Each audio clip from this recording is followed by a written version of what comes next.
Hey, welcome to Parkview Kids. I'm Tina, and I want to take this opportunity on behalf of our entire kids team to say, I'm so glad you're here. Here at Parkview, we love the next generation, and we want to give them our very best. Our top priority is providing a space where kids can learn about and grow their relationship with Jesus in a way that's fun and engaging. During our time together, your kids will hear an age-appropriate lesson that will help them deepen their understanding of who God is. I want to encourage you to sit down and watch this together. We hope that this will provide a foundation for you to have great conversation together as a family about the truths that are talked about here. And make sure you stick around after the video to hear about some more great resources that we have for you and your family. All right, are you ready to get started? Let's go. Whew. Hey guys, welcome to Story Lab. This week we're talking about commitment while taking a look at the story of a woman who really gave it her all. Speaking of, you ready to give it our all on this workout? You know it. Yeah, let's do it. Let's do it. You ready? Yeah, let's absolutely. go get healthy We'll and get exercise. Yeah, absolutely. I'm ready.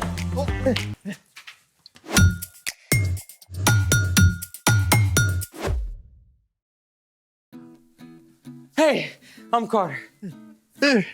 And I'm Zeke. And we're talking about commitment, which is making a plan and putting it into practice. Woo, yeah, good workouts. Oh. Hey, how many miles did we run? One. Really? And how many sit-ups did we do? Like 12? Oh, that's a new record. My man. Woo. Whew. Okay, come on, man. One more mile and then we can take a break. Dude, we're exhausted. We can't stop now. Commitment, right? Plus, I want to be strong and look like Captain America. Zeke, you never need to try looking like anyone but you. Thanks, dude. Besides, when it comes to getting fit, resting is just as important as working out. I don't know, that sounds kind of lazy. Hey, resting is what allows us to do our best. It gives our body a chance to heal and recover. I mean, pushing yourself too hard during a workout can cause serious injury. Okay, but I still need some energy. Oh. Hey, you got any energy drinks? Nah. Plus, most of the ones from the store are terrible for you. You say that like there's another kind. Well, yeah, we can make our own. Really? Well, I'm in. Let's make it. Today, we're making a healthy energy drink substitute that I like to call a summer splash. Okay, but what makes it different from the kind you get at the store? Most of those energy drinks are filled with sugar, caffeine, and artificial flavors. We're gonna make something packed with vitamins and electrolytes instead. Electro what? You know how tired you are after you work out? You mean like right now? Yeah, that's partly because of dehydration. Oh, I know about that. Dehydration is when your body loses more fluids than it takes in. Exactly. When we exercise, we sweat a lot. Sweat is made up of water and salt. Your body sweats to cool you off when you get too hot. So, when you sweat a lot, your body loses fluids, causing you to become dehydrated. So basically, your insides dry up, like how a grape turns into a raisin. Spot on. But can't you just fix dehydration by drinking water? Sure, but electrolytes can help.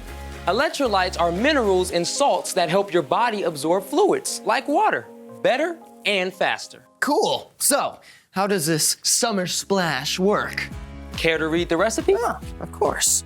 Let's see. For today's tasty experiment, you'll need 4 cups unsweetened coconut water, 1 1/3 cups of water, 2/3 of a cup of lime juice, 1/4 of a teaspoon of Himalayan sea salt, and 3 teaspoons of raw honey.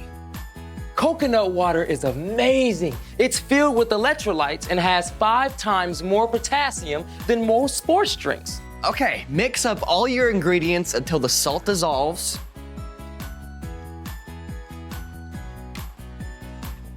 And enjoy. Simple, easy, and hopefully tasty. Nice summer splash. Thank you. Whew. Ready for the taste test? Oh yeah. Cheers. Oh, that is super refreshing. Whew. I can already feel my energy returning. Told you. You gotta take care of yourself before you can give it your all. Speaking of giving your all, it's time for The story before the story. Today, we're in the book of Mark, one of the 4 gospels that tell the story of Jesus. Mark was a close friend of Peter and likely recorded Peter's stories of following Jesus for the new believers then and for us today. For 3 years, Jesus traveled all across Israel and Judah with his disciples. He gave himself completely to helping people and teaching them about God's kingdom.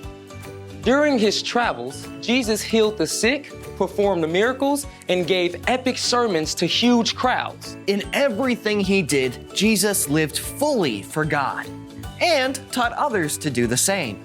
Which is where our story starts. Take it away. Hey everyone, I'm Brian. Today's story is about a woman who truly gave everything that she had for God. One day, Jesus was teaching in the temple courtyard as some religious leaders watched. Now, these men wanted to get rid of Jesus because he challenged the way they had always done things. They often looked for ways to trick or trap him. Jesus knew what they were thinking. Watch out for the teachers of the law. They love to have the most important seats. They take over the houses of widows. They say long prayers to show off. A short time later, Jesus went and sat down across from the place at the temple where people came to present their offerings to God. As Jesus watched, some rich men dropped large amounts of money into the offering boxes. The disciples probably noticed too. Whoa, look at that. Yeah, they must really love God. And striking poses, apparently. Just then, a poor widow came up and put 2 very small copper coins into the offering box. They were only worth a couple pennies. Jesus called his friends to come to him. Doesn't sound like much, huh? But you have to understand, at that time, most women couldn't work at a job outside the home. They had to depend on their husbands. So a widow, a woman whose husband had died, often had very little money or anything else. Jesus knew all about the widow at the temple. That poor widow has put more into the offering box than all the others. They all gave a lot because they're rich. She gave even though she is poor. She put in everything she had. That was all she had to live on. Wow. That makes 2 little coins. Seem like $1 million. Jesus looked beyond outside appearances. He knew that it was easy for the rich men to give lots of money, they'd never miss it. But the poor widow gave up everything that she had to honor God. And we still remember and tell her story today. The end. So, even though this widow gave the least amount of money, She actually gave the most. Exactly.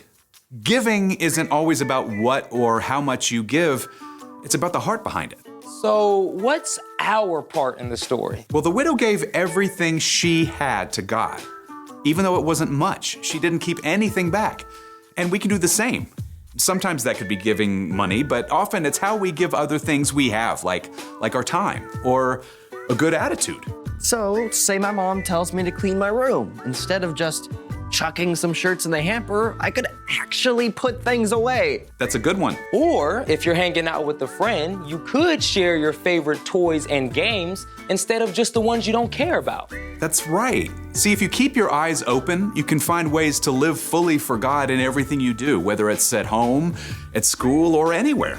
Jesus once told his followers, anything you do for one of the least important of these brothers and sisters of mine, you do for me. So anytime we do stuff for other people, It's like we're doing it for God. I think you got it. See you next time.